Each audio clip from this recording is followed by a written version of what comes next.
ऐसा है कि देश में फिल्मा बना था इस बात को लेके कि जब राम मंदिर निर्माण का उद्घाटन नरेंद्र मोदी जी ने कहा और इतना अद्भुत आत्म आकलन बीजेपी का था, उसके विपरीत आज माहौल है। आज जब दूसरे चरण का मतदान हुआ तो मध्य प्रदेश जैसा राज्य जहाँ 29 में से 28 सीट बीजेपी की थी,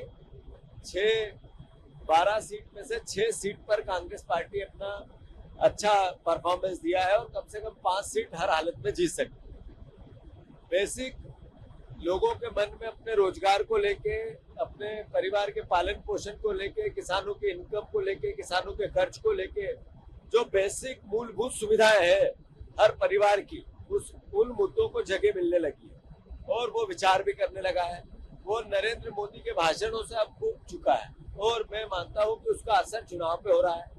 मध्य प्रदेश जैसे राज्य में जहाँ भारतीय जनता पार्टी रिसेंट जीती थी, उसके बाद इतने 1 साल 3-4 महीने में इतना परिवर्तन आना इस बात का द्योतक है कि नरेंद्र मोदी की भाषणों से, उनकी नीतियों से, उनकी सरकार के 10 साल के कामों से जनता थक चुकी है।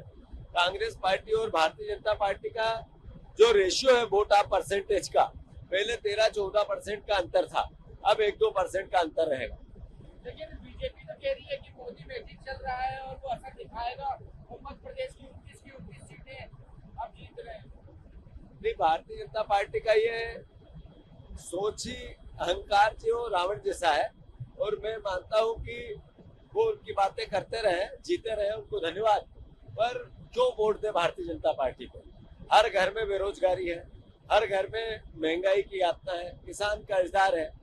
अगर आपने अभी 23 में जो बातें की थी, मोदी गारंटी दी थी, वो तो चाइना की साबित हो गई। आपने मोदी गारंटी है ना चाइना की गारंटी, चाइना के माल की कोई गारंटी नहीं है, ऐसी मोदी की भी भाषा की बात की गारंटी ही नहीं है। अरे 23 में आपने कहा हम 2700 गेहूं का दाम देंगे, दिए नहीं। आपने कहा हम 3100 धान का दाम देंगे, दिए नहीं। आपने मोदी गारंटी थी 450 का गैस सिलेंडर, मोदी गारंटी थी 3000 बहनों को खाते में डालने का, क्या हुआ? तो इन सब बातों के सवाल भी है और बीजेपी के पास इसके जवाब नहीं है। लेकिन विधानसभा चुनाव तो ताजा उदाहरण है, मोदी की गारंटी उन्होंने दी और उसका परिणाम आया 163 सीटें। तो मोदी की गारंटी झूठ की गारंटी थी, उसके बहकाव में पब्लिक आई, हम भी मानते हैं।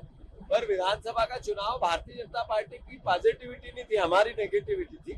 कांग्रेस पार्टी वैसा नहीं कर पाई शायद जैसा उन चुनाव को से मुकाबला करने के लिए चाहिए था।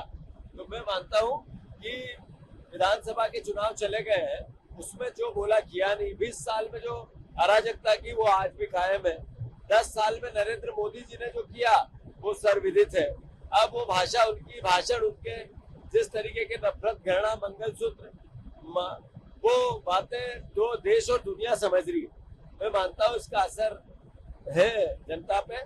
फिर जो सांसद थे बीजेपी के, उनके खिलाफ भी एंटी इनकम्बेंसी है, इसको भी हम नकार नहीं सकते।